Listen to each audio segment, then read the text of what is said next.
Histoire pour les grandes personnes. Je vous retrouve aujourd'hui pour un 20e épisode de ce podcast. Je vais commencer par vous rappeler qu'on se retrouve en général tous les 15 jours, qu'on est là pour découvrir ensemble et partager des contes, des histoires qui aident à réfléchir ou à se décaler ou à comprendre ou à prendre de la hauteur. Et ce qu'il faut retenir, c'est que chaque épisode est indépendant des autres, que vous pourriez tout aussi bien écouter la 20 et puis écouter la 1 et la 2, etc., etc.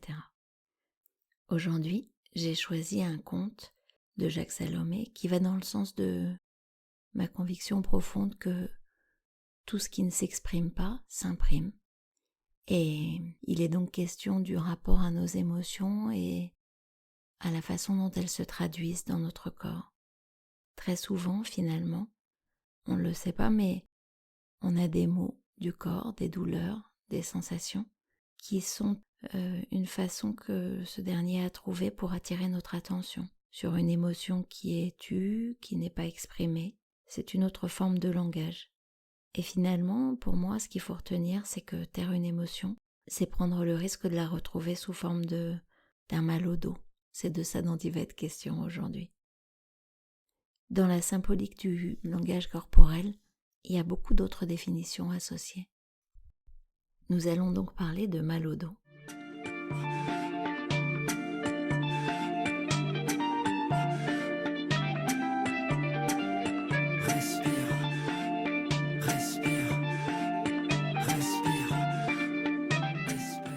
Mal au dos était l'être le plus incompris que la planète Terre ait jamais porté. Comme vous ne voyez pas l'histoire et que je vous la lis, Terre s'orthographie T-A-I-R-E. Peut-être l'avez-vous déjà rencontré ou croisé dans votre vie, car mal au dos est partout. Le plus souvent, il reste discret, il ne se manifeste que par des signes de douleur relativement supportables. Mais d'autres fois, il crie, il hurle, il se bloque et refuse net de faire un pas de plus.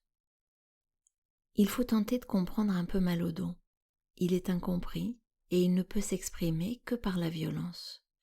Tout au fond de lui, c'est quelqu'un qui doute, qui a peu de confiance en lui. Il se croit obligé pour être aimé, pour simplement être accepté, de faire pour les autres. Voulez-vous que je vous dise ?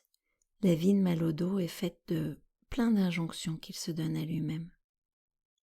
Tu dois faire ceci ou cela, tu ne dois pas faire ceci ou cela, auquel il faut rajouter les « il faut que ».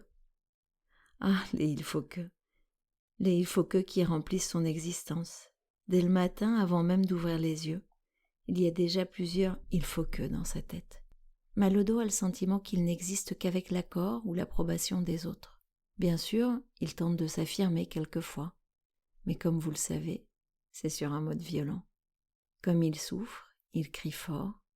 Son langage privilégié est à base de fatigue, de lassitude et de souffrance diffuse de la tête aux fesses. Mais à certains moments, il refuse net, tout se bloque, impossible de lui faire un mouvement. Mal au dos a eu, vous le sentez bien, une enfance non pas difficile, mais pleine de malentendus. Par exemple, quand il tentait de se dire, d'exprimer ce qu'il ressentait, 9 fois sur 10, il n'était pas entendu. Je vous donne un exemple simple que vous allez facilement comprendre, vous. Quand mal au dos était petit et qu'il n'aimait pas la soupe, il tentait de dire à sa maman « Maman, je n'aime pas la soupe, je ne veux pas la manger. » Sa mère aussitôt lui répondait « Mais elle est très bonne la soupe, je vais te mettre un peu plus de lait ou de crème. » Elle lui parlait soupe et crème alors que c'était de lui qu'il parlait. Terrible cette incompréhension qui se créait. Effroyable ce sentiment de ne pas être entendu de là où il parlait, c'est-à-dire à partir de lui. Vous croyez certainement que j'exagère. Écoutez la suite. Quelques années plus tard, quand il tentait de dire « Maman, je m'ennuie à l'école. Les autres ne sont pas très gentils avec moi. » Sa mère lui répondait « Comment ça, pas gentil ? Nicolas et Noémie, je suis sûre qu'ils veulent bien jouer avec toi quand tu es gentil aussi, avec eux. Et puis l'école, c'est important, tu sais, pour ton avenir. Moi, si j'avais fait des études. Et voilà, c'était reparti pour une nouvelle incompréhension. Maman lui parlait des autres, de Nicolas, de Noémie, de l'école, quand lui-même tentait de parler seulement de lui et de se faire entendre dans ce qu'il ressentait. Ennui, désarroi, détresse. Et là, il n'était jamais entendu. Et cela a continué toute la vie de Malodo. « Maman, papa, tu as vu le vélo de Georges ? Un Peugeot tout neuf, 10 vitesses, acier titane, 8,5 kg, etc., etc. » « Ah, je te vois venir avec le vélo de Georges. Tu as vu dans quel état elle tient ? Un vélo tout neuf de ton dernier Noël. » Papa faisait tout un discours sur son vélo, au lieu d'écouter celui qui lui parlait. Lui, son fils, Malodo. Bon sang, c'est si difficile que ça d'essayer d'entendre son enfant quand il vous parle de lui. Car ce que voulait dire ce jour-là Malodo, c'était surtout comment Georges, son copain, avait eu son vélo acier titane, en économisant pendant 14 mois pour pouvoir l'acheter tout seul. Lui, Malodo, il aurait voulu que ses parents arrêtent de lui faire des cadeaux tout faits, des cadeaux affectifs comme il disait, eux en anciens 68 à retarder. Malodo aurait voulu qu'il lui donne plutôt de l'argent à ses anniversaires, au fait, car Malodo avait calculé qu'en économisant seulement 13 mois, il pourrait s'offrir tout seul une chaîne de haute fidélité. Son désir le plus cher depuis bien longtemps. Mais comment faire entendre tout cela quand les adultes qui entouraient Malodo confondaient toujours le sujet qui lui parle, qui ressent, qui a des choses à dire, et l'objet, ce dont le sujet parle. Ah oui, on est bien dans une civilisation de l'objet, pensait Malodo. « Papa, je suis invitée à une surboom chez Sylvie. Je me réjouis beaucoup. » Qui c'est cette Sylvie ? À quelle heure la surboom se termine-t-elle ? Et l'école demain, t'y as pensé ? Qui demanderait à Malodo de dire ce que représente cette surboom pour lui ? Et pour Sylvie surtout. Je ne vous donne que quelques détails, mais vous pouvez imaginer que cela se répétait 100 fois par jour, et pendant 10, 15, 20 ou 30 ans. C'est désespérant pour un enfant, et plus tard pour tout adulte, de vivre sur la planète Terre, la planète de l'incompréhension. Car la plupart des gens de cette planète fonctionnaient comme cela. Malodo lui-même, personne ne lui ayant appris à communiquer, personne ne lui ayant enseigné ce que c'est mettre en commun. Comment voulez-vous qu'il ne se sente pas incompris ? Personne ne lui avait enseigné à ne pas confondre le sujet et l'objet en matière de communication. Mais le plus terrible pour Malodo, c'est que, devenu adulte, il pensait être compris, au moins par celle qu'il avait choisie, au moins par celle qu'il aimait et dont il se sentait aimé. Et puis, patatrac, ce fut pire dans le sens où il ne comprenait pas pourquoi il n'était pas compris.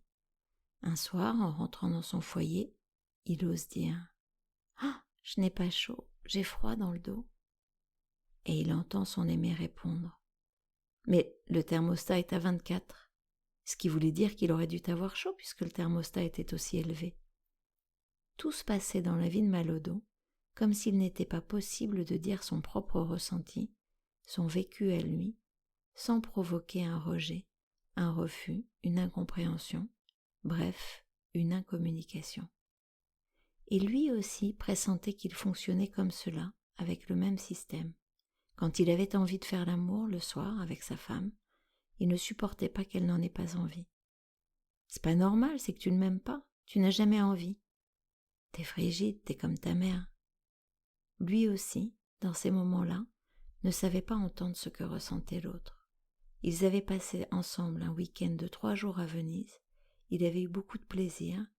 Quand il avait tenté d'en témoigner devant ses amis, sa femme avait dit ce jour-là « Je ne me suis jamais autant ennuyée. Il faisait un vent humide, le soleil n'est apparu qu'au moment de notre départ.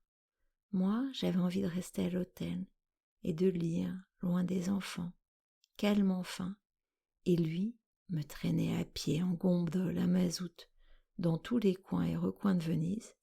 On a passé un après-midi entier dans un cimetière sur une île à regarder des tombes. C'était vraiment sinistre. En entendant cela, mal au dos n'en croyait pas ses oreilles. Pour beaucoup d'autres événements, chacun avait des vécus différents, mais n'acceptait pas de reconnaître le vécu de l'autre, tellement il était à l'opposé du sien. Je n'insiste pas davantage sur la vie de Mal au dos l'incompris. Je crois que vous m'avez compris. Sinon, je risque d'avoir des douleurs lombaires. Oui, Mal au dos est notre compagnon le plus familier. Il nous habite et apparaît dès que nous ne nous respectons plus.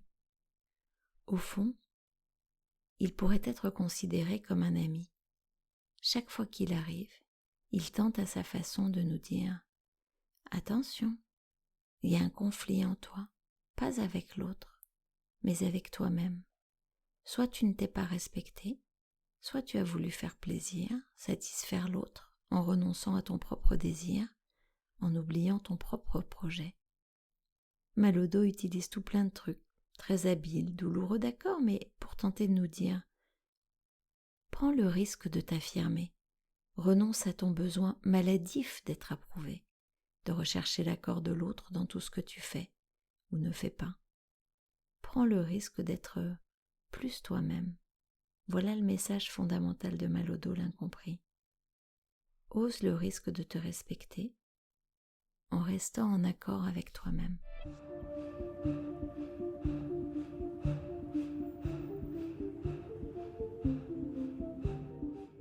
On est toujours sur cette question de l'alignement, de vivre nos conflits de valeurs, de les prendre en compte. Et ça me fait penser que je reviens souvent sur la nécessité, et là c'est dans le rapport à l'autre, mais c'est aussi dans le rapport à soi, d'écouter pour comprendre et non pas d'écouter pour répondre. Voilà, c'est terminé, Histoire pour les grandes personnes. Je vous remercie d'avoir écouté cet épisode. Vous pouvez me retrouver sur toutes les plateformes de podcast, vous abonner. Vous pouvez aussi commenter sur Apple Podcast et sur Google Podcast et m'écrire à l'adresse qui est dans le descriptif de cette histoire. Au revoir.